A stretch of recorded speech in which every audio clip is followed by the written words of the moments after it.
What CBN things today nation follows tomorrow అంటారు. చంద్రబాబు గారు ఈ దేశంలోనే అందరికంటే ముందుగా తీసుకున్న ఆదర్శవంతమైన నిర్ణయాలు. ఆయన 75వ పుట్టినరోజు సందర్భంగా కొన్ని తెలుసుకోవాల్సిన విషయాల్లోనే తెలుసుకునే ప్రయత్నం చేద్దాం. రాష్ట్ర శాసనసభకు మొదటి దళిత మహిళా స్పీకర్ని ఆయన ఏర్పాటు చేశారు. భారత లోక్సభకు మొదటి దళిత స్పీకర్ చంద్రబాబు గారు నియమించింది. తొలి దళిత చీఫ్ సెక్రటరీగా కాకి మాధవరావు గారు. దేశంలోనే మొదటి మెడ్టెక్ జోన్.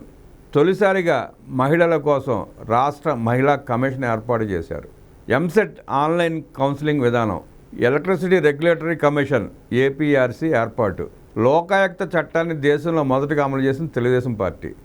దేశంలోనే తొలిసారి 2000 సంవత్సరంలో సిటిజన్ చార్టర్ ఏర్పాటు చేశారు.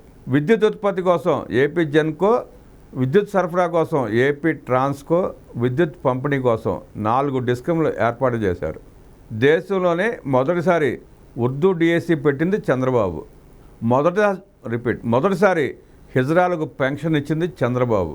మొదటిసారి చర్మకారులకు పెన్షన్ ఇచ్చింది చంద్రబాబు.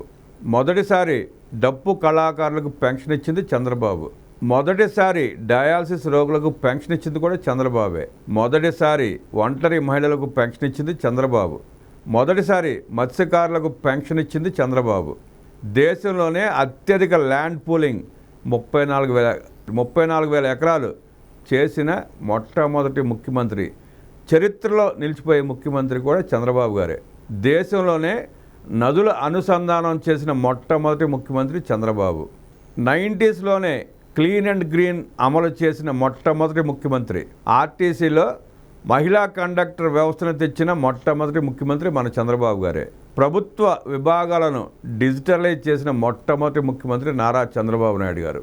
ఆయన చేసిన అనేక కార్యక్రమాలు ఇంకా చాలా ఉన్నాయి. ఈ పుట్టినరోజు సందర్భంగా ఆయనకి మరొక్కసారి హృదయపూర్వక జన్మదిన శుభాకాంక్షలు తెలియజేసుకుందాం.